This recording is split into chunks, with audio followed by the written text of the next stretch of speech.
আগের দিন তো ভিডিও দিয়েছিলাম অলরেডি বাবা মার অ্যানিভার্সারির খাওয়া দাওয়ার ভিডিওটা। একসাথে ভিডিওটা দিলে খুব লং হয়ে যাচ্ছিল, তাই আমি কিন্তু দুটো পার্টে দিয়ে দিলাম। তো মোটামুটি এখন ডেকোরেশন রেডি আর আমরাও রেডি হয়ে গেছি। খাওয়া দাওয়া করে সবাই রেডি হয়ে গেছি, এরপর কিন্তু সেলিব্রেশন করবো। বাবা মা রেডি, দিদি এখনো সাজছে। হ্যাঁ, ওর এখনো হয়নি। হ্যাঁ, সব থেকে দেরিতে লেটে গাড়ি চলছে। কখনটা লেট মা? আজ তোমার গাড়ি কখনটা লেটে চলছে? ফালতু না পুকি, যা তুই যা, কেকটা নিয়ে আসবি যা। মা বাইরে উঠে বসো। উঠে বসো মা।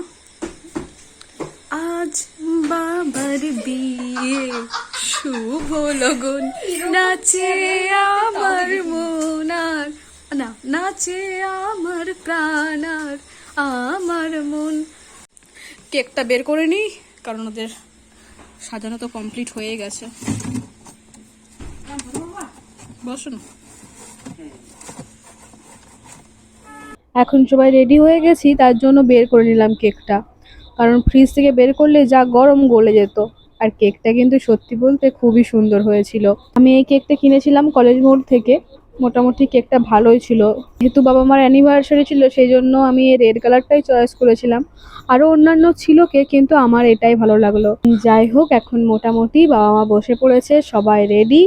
এরপর কিন্তু কেক কাটা হবে। থেকে 3 বছর আগে যখন এই একইভাবে সেলিব্রেশন করেছিলাম, তখন কিন্তু আরো বেশি আনন্দ হয়েছিল। কারণ সেবার আমাদের পাশে কিন্তু কাকিমা ছিল, বোন ছিল, তারপর আমার দিদি, মেসোমশাই, পিসমুনিরা, আমরা সবাই ছিলাম। তাই আনন্দটা একটু বেশি হয়েছিল। এবার শুধুমাত্র দিদি, ভাই, আমি, আমার ভাই 4জন ছিলাম। পিসমুনি আসতে পারেনি। তো যাই হোক, এই কজন মিলে একটা ছোট্টখাটো উদ্যোগ নিয়েছিলাম। আসলে এই ছোট্ট ছোট্ট আনন্দগুলো বাবা মাকে যদি দিতে পারি না, নিজেদেরই খুব ভালো লাগে। হয়তো বাবা মা মুখ ফুটে কোনোদিন কিছু চায় না, আবার মাঝে মধ্যে যদি কিছু কিনে এনে দিতেও যায়, তাহলেও কিন্তু বকা খাই। কিন্তু তারপরও বাবা মার মনের মধ্যে যে আনন্দটা হয় না, সেটা কিন্তু মুখে ভাষায় প্রকাশ করা যাবে না। যতই বকুক, যত যাই করুক, কিন্তু মনে মনে ওরা খুবই খুশি হয়। তাই এরকম এক একটা দিন, স্পেশাল দিনগুলো যদি আমরা সেলিব্রেশন করে ওদের মনটা ভালো করতে পারি, যেটুকু আমাদের সামর্থ্যের মধ্যে রয়েছে, তাহলে মন্দ কি বলো? তাই এই চেষ্টাটাই করেছিলাম, শুধুমাত্র যাতে সবাই মিলে একসাথে আনন্দ করে এই দিনটা খুব স্পেশাল করে কাটাতে পারি। এই স্পেশাল করে কাটানোর দিনটা আমাদের মনের মণিকোঠায় সারা জীবন থেকে যাবে। হয়তো বিশাল কিছু করতে পারিনি, কিন্তু যেটুকু করেছি সেটুকুও নিজের বেস্ট দিয়ে করেছি। এতে আমিও খুশি, আর বাবা মাও অল্প হলেও কিছুটা খুশি হয়ে গেছে।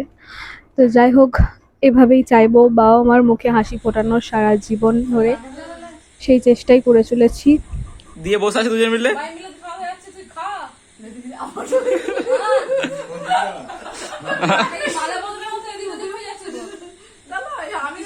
এখন আমরা একটা ফ্যামিলি ছবি তুলছিলাম, আর এই সময় মনে পড়ে যাচ্ছিল বাবা মার যখন বিয়ের ক্যাসেটটা দেখি, তখনও এরকম একটা ফ্যামিলি ছবি নেওয়ার সময় চুপচাপ ভিডিওতে ওরা স্টিল দাঁড়িয়েছিল।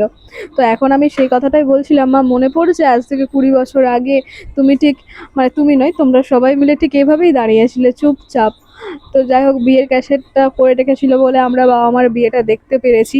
তবে ইচ্ছে আছে ভগবান সময় সুযোগ দিলে ওরকমভাবে, ঠিক একইভাবে বিয়ের সময়ের মতো করে আমি একটা সুন্দর সেলিব্রেশন কিন্তু করব।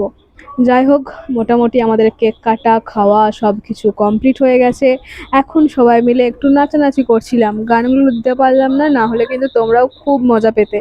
জানি না কেন, কিন্তু ওই দিন আমাদের মধ্যে সবারই মধ্যেই এত একটা ভালো লাগা, আনন্দ, একটা আলাদা এনার্জি কাজ করছিল, মানে আলাদাই ভালো লাগা কাজ করছিল।